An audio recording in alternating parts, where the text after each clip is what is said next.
In three, two, one. Okay. Hi everybody, good morning. I'm Kamasha Robertson from Ghent University and I'll be presenting differences in reaction time and anticipation in badminton players of different levels. So, these are my authors from Ghent University who worked with me on this project, and I want you guys to have a look at a little video that shows, as you can see, top smashes. And I want you to kind of think about the process of badminton and what it entails. And we all know, as we are big badminton people here, and it has a lot to do with speed and decision making, as we can see. In this clip, anyone can tell me what you notice?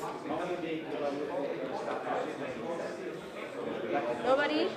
See the importance of the smash, which is our most aggressive shot, fastest shot, and people not being able sometimes to make a move to it.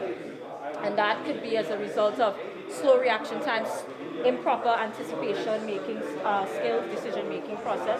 So that's very important as we see in badminton. And research shows us that all racket sports need that level of decision making because everything happens in a short period of time. Badminton is the fastest racket sport in the world. I know the other people like to complain about that when I say that, but it's a proven fact.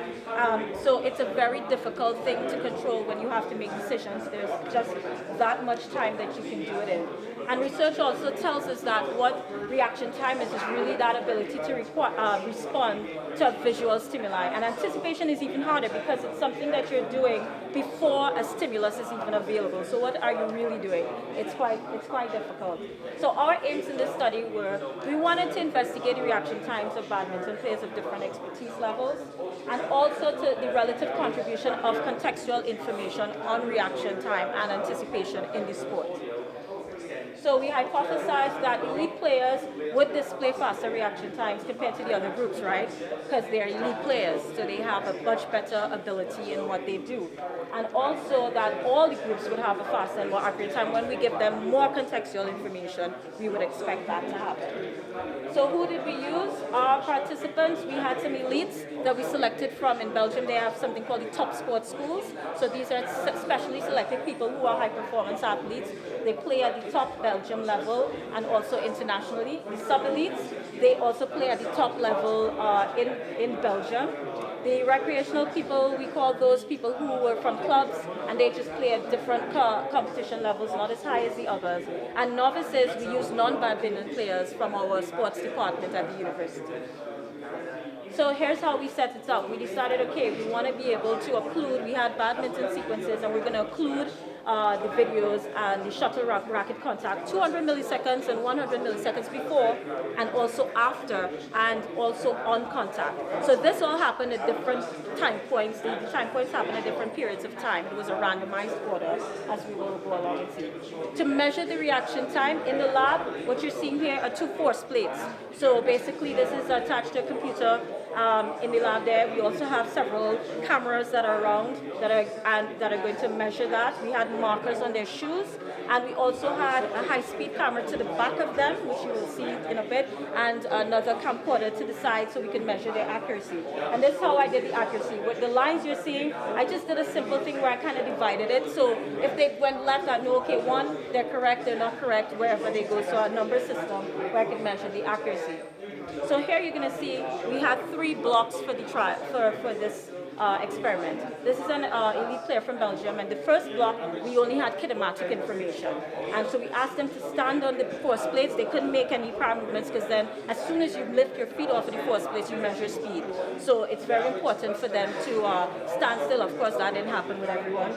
But so as you will see here, you see a ready sign, and it tells them to get prepared, basically a counter. They're going to see the video, occlusion will happen, and then they need to make a movement where they think the shot is going to be played, just like in a game situation.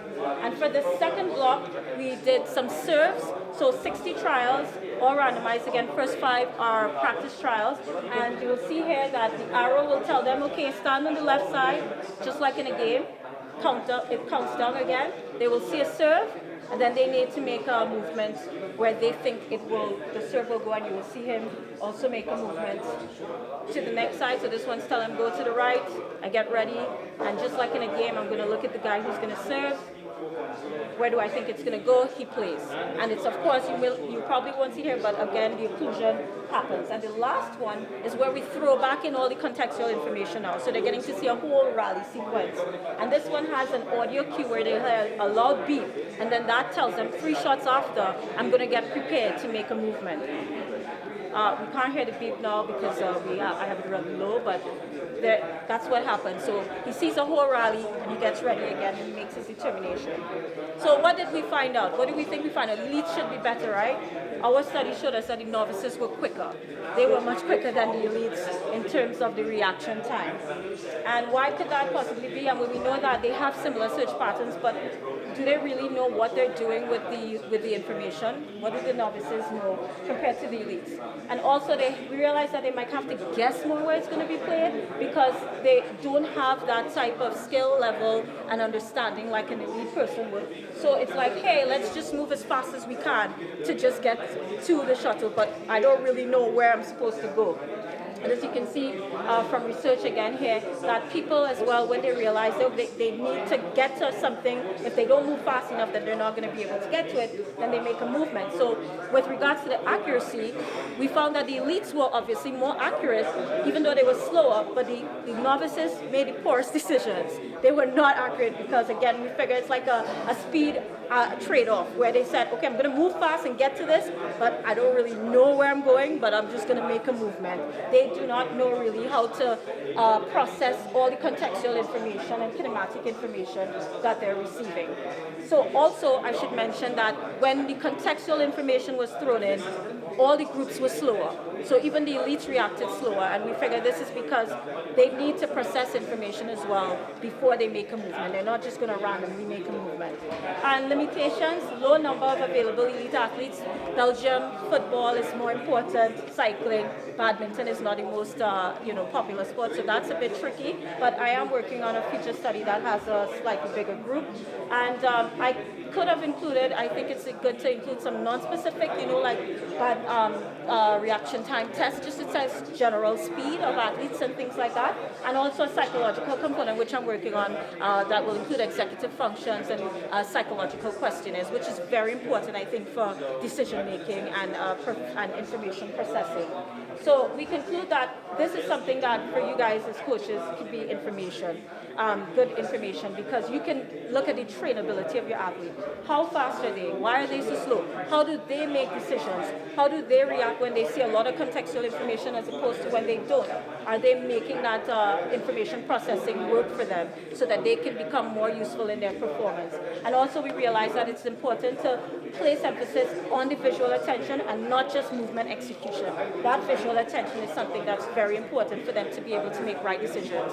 And hopefully in the future, we would like to include eye tracking devices where we can see where they place their visual attention, which is also important as well. I think it would be really interesting to see the comparison between the novices, where they look, what are they looking at as opposed to the elite athletes and how they are processing that information as well.